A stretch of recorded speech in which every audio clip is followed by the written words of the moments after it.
जी गीतगोविंद सदन रे साहित्य कविता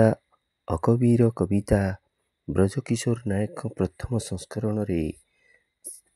पुस्तकटी उन्मोचन करा जाइछि एवं एठारे एक भव्य कार्यर आयोजन करा जाइथिला।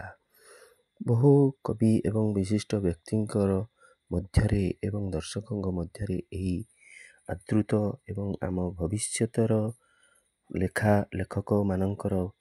प्रतिश्रुति एवं सेमानंकर शालीनता एवं केमिति सेमानंकर आकृष्ट कविता लेखा एवं लेखकों प्रति बढ़िबो एवं पुस्तक प्रति बढ़िबो से विषय आलोचना चक्र करा जाइथिला। ब्रजकिशोर सार उत्सर्ग करथिले एही कविता एवं से पुस्तकटी को अकबीर कविता को उत्सर्ग करि परम पूज्य पिता ओडिया यात्रा जगतर 80 दशकर स्वनामधन्य मंच अभिनेता स्वर्गत अभिराम नायक एवं पूज्य माता बुली नायक पद पद्मरे उत्सर्ग करुछि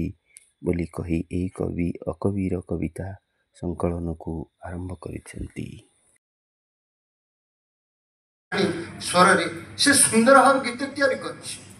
एलकेजी रो पिलाटी 3+ एज रो पिलाटी धन्य धन्यवारे बरा गुगुनी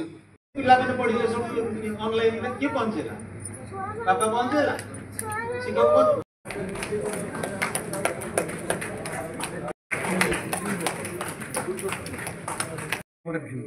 शिक्षक से रोचे केते पैसा के इनकम आपण मान धैर्य सहित व्यवसाय करेंगे। मो ना ब्रजकिशोर नायक मो भारतीय स्टेट बैंक अवसर प्राप्त वरिष्ठ अधिकारी एवं वर्तमान किसी लेखालेखी गत 2-3 वर्ष धरिकी करुच्ची एवं ये लेखा भितर मु चेष्टा करी सब युव संप्रदाय को आकृष्ट करने से लेखा गुड़िक बाहर को रोमांचकर लगुच जदिओ से रोमांचकर भित्तिभूमि भितर जीवन दर्शन रही विश्वचिंतन रही जलवायु परिवर्तन परिस्थिति को मध्य रही आपणकर जदि कहे महिला सशक्तिकरण कथा रही कि पाठक ताकू देखिबार अच्छी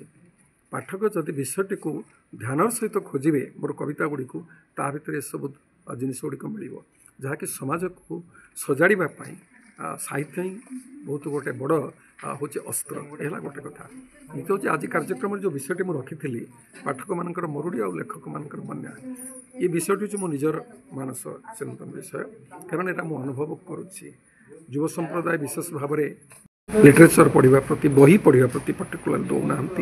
तार प्रभाव आपणकर डिजिटालाइजेशन रही पारि था आर्टिफिशियल इंटेलिजेंस से आसीपारि था सत्य हूँ जे प्रिंट मीडिया आउ युवक मैंने पढ़ू ना